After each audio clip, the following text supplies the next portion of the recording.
à tous ceux qui nous suivent sur YouTube. Me voici en direct de Rome, comme je vous avais promis la semaine dernière. Alors je suis en plein milieu de la rue, il y a un petit peu de bruit, j'espère que vous m'entendez bien. Si j'ai envie de vous poster un petit message depuis Rome, c'est parce que j'ai envie de vous parler de la pédagogie d'un grand saint qui s'appelle Don Bosco. Et si j'ai envie de vous parler de pédagogie ce soir dans cette courte vidéo, c'est parce que ce week-end, toute l'équipe d'animation va se retrouver tous ensemble pour préparer le séjour. Je vous propose tout de suite de faire connaissance avec Don Bosco et puis on se retrouve tout de suite après. A tout de suite. Don Bosco est né le 16 août 1815 dans une ferme perdue dans les collines de la province d'Asti. Sa vocation, déjà forte, à peine âgé de 9 ans, le conduit rapidement dans les rues de Turin, à la recherche des jeunes exploités et abandonnés à eux-mêmes. Don Bosco est un grand communicateur qui sait exploiter les médias de son époque, et c'est ainsi qu'il s'improvise saltimbanque, jongleur, chanteur, prestidigitateur dans le but de sortir ces jeunes de la rue. Mais il est aux prises avec de nombreuses difficultés, et c'est seulement après quelque temps, et après avoir subi d'innombrables persécutions, que le gouvernement monarchique qui s'était opposé à lui reconnaît enfin la valeur sociale de son apostolat. C'est ainsi que naissent des oratoires, des centres de loisirs et de prières, et que naissent les Salésiens qui prennent le nom de Saint François de Sales, un saint très vénéré dans l'Italie du Nord. Je suis maintenant place de la Minerve à Rome, une place avec l'église de la Minerve où Don Bosco venait régulièrement quand il était à Rome célébrer la messe ici dans cette église. Et puis non loin de là, à la Via Santa Chiara, c'est là que Don Bosco a jeté les bases de sa pédagogie dans une fameuse lettre célèbre.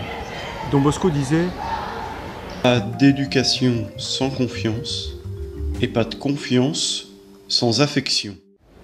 Oui, éduquer les jeunes, aimer les jeunes à la suite de Don Bosco, eh bien, c'est créer autour d'eux un climat de respect, de bienveillance, un climat d'affection familiale.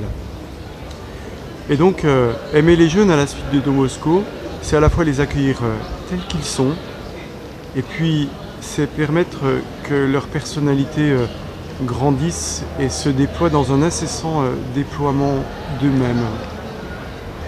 Aimer les jeunes également à la suite de Don Bosco, c'est faire que les plus petits soient accueillis, ceux que la vie malmène par la maladie, par le handicap, par des difficultés sociales, et éduquer aussi à la suite de Don Bosco dans une éducation intégrale, c'est éduquer jusque dans la vie spirituelle. Alors vous le voyez bien, si l'éducation c'est faire grandir, pour nous, dans notre vie chrétienne, ça résonne d'une manière particulière, puisque nous voulons faire grandir toute l'humanité, et toute cette humanité qui est appelée à être divinisée. Et c'est ça la vocation. La vocation, c'est pas être appelé à remplir une fonction ou une mission dans l'Église. Non, Dieu nous appelle à être des saints dans l'amour, et quelle que soit notre vie, quel que soit notre état de vie, quelles que soient nos difficultés dans la vie, Dieu nous appelle à être des saints.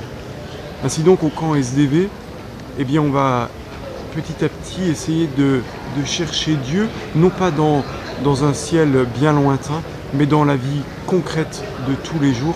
Et dans la vie concrète de tous les jours, ensemble, essayer d'être des témoins de son amour. Je ne sais pas vous, mais cette petite discussion m'a ouvert l'appétit. Alors, je vous dis à la semaine prochaine. Et quant à moi, je vais aller vite me faire une petite glace. Allez, ciao à tous.